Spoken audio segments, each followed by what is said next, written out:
Hello, welcome to the very interesting and insightful show, Eurocast, where I talk all things Eurovision, give you lots of some nice graphics and videos along the way. Now, you're probably watching this because you're maybe a bit familiar with Eurovision, but not quite an expert, like me. So, let's start. And of course, Jana, you're gonna learn a lot too today. So now the best place to start, of course, is at the beginning. So origins. Eurovision first began as a song contest, originally called the Grand Prix Eurovision de la Chanson Europanini, and often abbreviated as ESC. It's an annual singing competition between countries, a part of the European Broadcasting Union, EBU, of participants representing. So there's a lot of language barriers, by the way, with this. So for all of you at home, if we do start chuckling at all, it's because we're slightly idiotic. Anyway, the competition started in 1956 as a way to bring Europe together after World War II through cross-border television. The phrase Eurovision was first coined by a British journalist called George Campy in an article for the Evening Standard in 1951, where he referred to a BBC program that was being relayed by a Dutch television broadcaster in 1953. An EBU committee was formed by Swiss journalist Marcel, another name I'm going to butcher, but Besnikon, to devise new initiatives for a cooperation between broadcasters, which then approved for a further study of the song contest, main basis and inspiration, Sanremo. Again, I'm going to get so many of these names wrong, so if you want to do further research, go ahead, okay, because I'm just here to present. I'm not a language guy. But commonly known as a festival, di Sanremo. Sanremo is an Italian music festival competition which began in January of 1951, which saw Italian artists present new and original songs in different orchestral arrangements over the span of 2 nights. That's a lot so far. Then in October of 1955, the EBU committee agreed to the organisation of the event, which was to be titled European Grand Prix. 24th of May in 1956 saw the first edition of the contest commence in Lugano, Switzerland, with only 7 countries, which were Berlin, Belgium, France, Germany, Luxembourg, Italy, the Netherlands, and Switzerland. The show was hosted in Italian by the only ever solo male host of Eurovision. Another name, Lohengrin, Filippino. I'm just gonna go with that. In total, there were 14 entries, with each of the 7 nations presenting 2 songs. Similar to Sanremo, the contest only permitted solo artists to enter the contest, whilst they were accompanied by a live orchestra consisting of 24 musicians with a multitude of instruments. Results and voting during the first contest were held in a non-televised event, as only the winner result was broadcasted. It's kind of interesting, but a bit of switch up from now. Sounds a bit more dead, but it's interesting. Liza Asia, let's go with that, from Switzerland, became the contest's first winner with the song Refrain.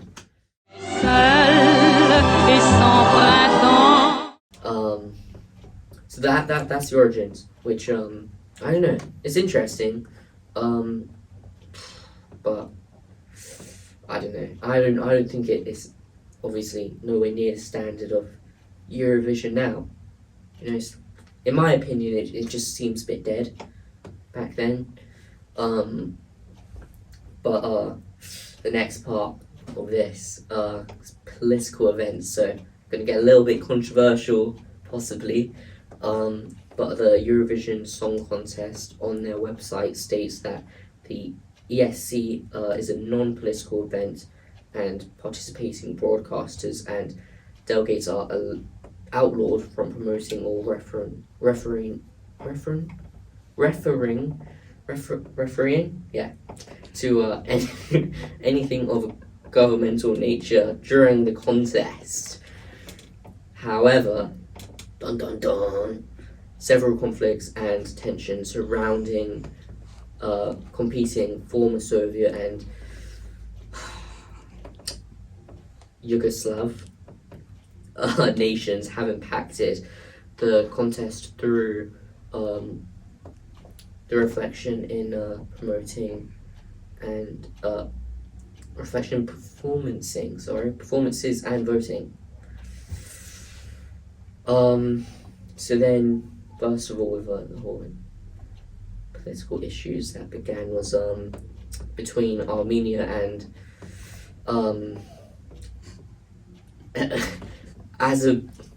again, I'm not as linguistic, is that a word, as I'd like to be, but Azerbaijan. Yeah, thank you. The conflicts between Armenia and Azerbaijan over the land of Nagorno-Karabakh. That sounds like Klingon, you know.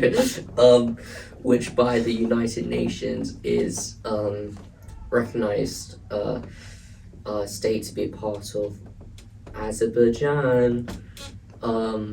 However, the region has been largely under control of the Republic of Oshkosh. Again, Klingon. Ever since 1993. The continuing collision between the two nations have affected the Eurovision Song Contest on several occasions. For instance, in 2009, whilst the postcard of the Armenian entry was shown in which monuments of the country were shown, as well as an art piece called We Are Mountains. Sounds quite lovely. Located in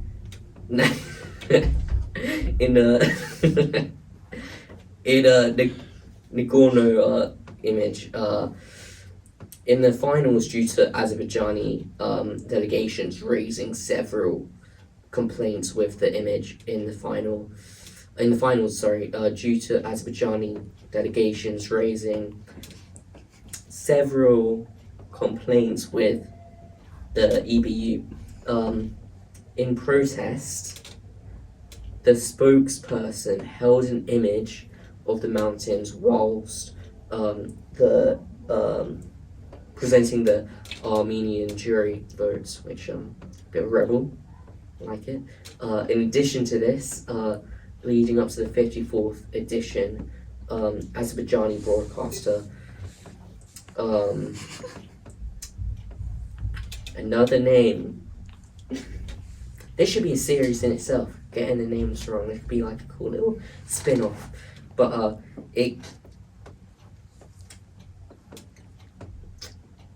we can just skip that part. If you do research in your own time, you'll get it. You'll get the name. But the television had tried to censor the Armenian performance from its broadcast of the which was to host the contest in Baku. Following this, I just missed a whole chunk. I'm sorry. The Armenian performance from its broadcast of the final. The broadcaster has since denied these accusations. After winning in 2011, Azerbaijan was to host the contest in Baku. Following this, the Azerbaijan officials temporarily amended visa requirements to allow Armenians who are normally barred from entering the country to this to just attend the event. The EBU has only allowed flags of UN member states to be shown. Despite this, 2016 during the first semi-final, which the Armenian qualification to the final was announced, the country's representative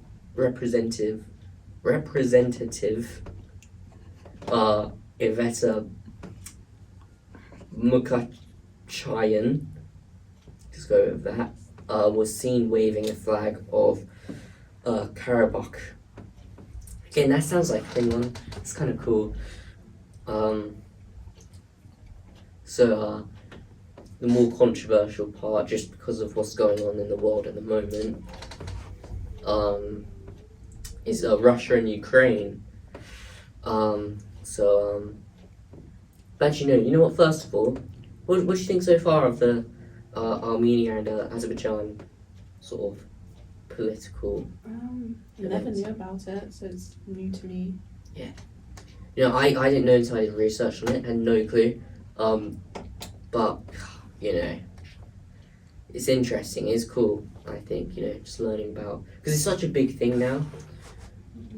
So I guess just to know some of the issues. But anyway, with Russia and Ukraine, with Russia making its first debut in 1994, with Ukraine also joining the contest 15 years later in 2009, the synergetic between the two nations was massively positive. However, many political events such as the Russian invasion of Crimea in 2014, alongside the ongoing conflict in eastern Ukraine, has resulted in heightened tensions which impacted their participations in Eurovision. Following the invasion of the Crimean Peninsula, I don't know, I'm sorry. 2016, Ukraine partook in the states that the song's lyrics, which are a mix of a Crimean Tatar and English, is about the artist, which took place about the artist's grandmother in her experiences of the deportation.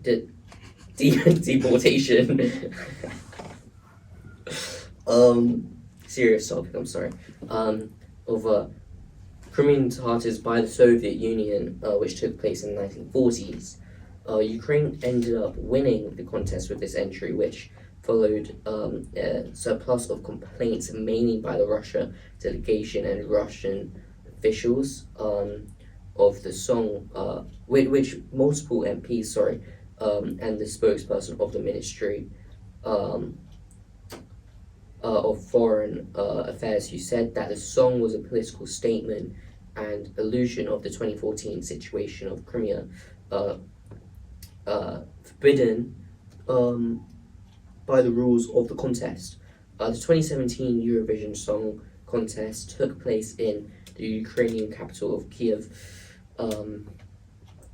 in 2015, the Ukrainian government began to blacklist people who were affiliated with the events of Crimea from entering the country. In response to questions affiliated with the events of Crimea from entering the country, in response of questions surrounding the country to host in 2017, the Ukrainian deputy prime minister stated that the country would not lift this ban for the contest. The EBU offered an alternative to Russia, to Russian country would not lift the ban for the contest. The EBU offered an alternative to Russian broadcaster channel, one in which the participant would record the entry remotely via satellite, to which broadcaster declined and eventually withdrew from the competition for the first time. That's where we will end episode 1 of Eurocast. All about Eurovision. I hope that you have enjoyed me banging on about some of the same things, and hopefully you'll want to see some more again. It's definitely more on Eurovision. Let's go.